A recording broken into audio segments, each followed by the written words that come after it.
What if I told you there's a metal that is as strong as steel, but nearly half the weight? A material that can survive the salt of the deepest oceans, the heat of a jet engine, and even decades inside the human body without rusting. We're talking about titanium. It's the superhero of the periodic table. But here's the mystery. Even though it's the ninth most abundant element on Earth, you will never find a piece of pure titanium just lying in the ground. It is locked away by nature, and breaking it free requires one of the most intense and expensive processes in modern engineering. How do we turn raw, black sand into the gleaming armor of a spacecraft? To find the answer, we have to look at a process that literally involves wolfish appetites and vacuum-sealed furnaces. You're watching What Exactly Is? Titanium is everywhere. It's in the dirt under your feet and the rocks in the mountains. But there's a catch. Titanium has a massive affinity for oxygen. The moment it touches the air, it bonds. Because of this, it only exists in nature as an ore, mostly in minerals called ilmenite and rutile.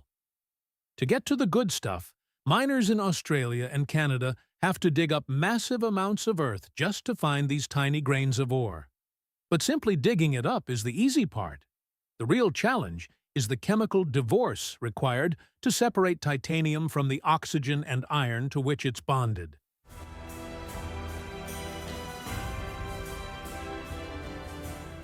In the 1940s, a scientist named William Kroll perfected the method we still use today.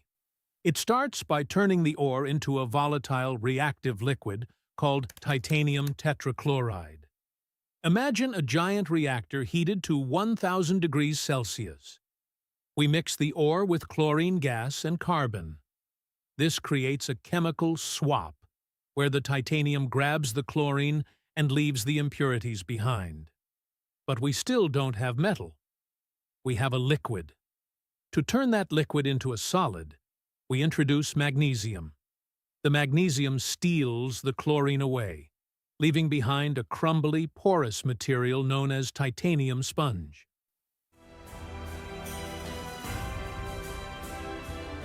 At this stage, the sponge looks more like a gray rock than a jet engine part.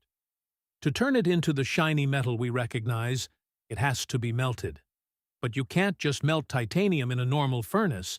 If even a tiny bit of air gets in, the titanium will absorb the oxygen and become brittle and useless. Instead, we use vacuum arc remelting. We melt the sponge in a total vacuum or under an inert gas like argon.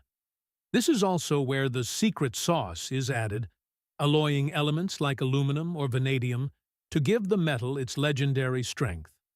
The result is a massive ingot, a solid block of high-performance metal ready to be shaped.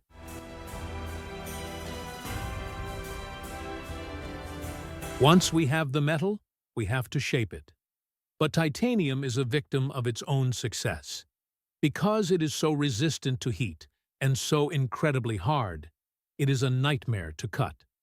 Standard drill bits will melt or snap when trying to pierce them. Machining titanium requires specialized diamond-hard tools and constant cooling. This is a big reason why a titanium watch or a bike frame costs so much more than steel. You aren't just paying for the metal, you're paying for the massive amount of energy and specialized labor it takes to tame it.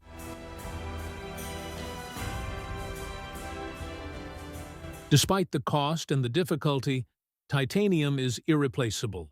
It's biocompatible, meaning the human body doesn't reject it, which is why it's the gold standard for hip replacements and dental implants. It's also the only reason we can build planes like the SR-71 Blackbird, which would have melted if made from any other metal. As we look toward the future, researchers are working on the FFC Cambridge process, a way to use electricity to extract titanium more efficiently. If we can make it cheaper, we might see a world where everything from cars to skyscrapers is built from this indestructible material. So, what exactly is titanium?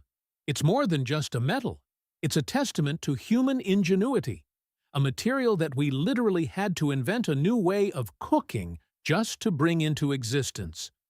The next time you see a high-tech watch or a jet soaring overhead, remember the 1,000-degree furnaces and the vacuum chambers that brought that metal to life. It's a miracle of science, hidden in plain sight. Thank you for watching What Exactly Is. If you enjoyed this deep dive into the world's toughest metal, like and subscribe for more. See you in the next one.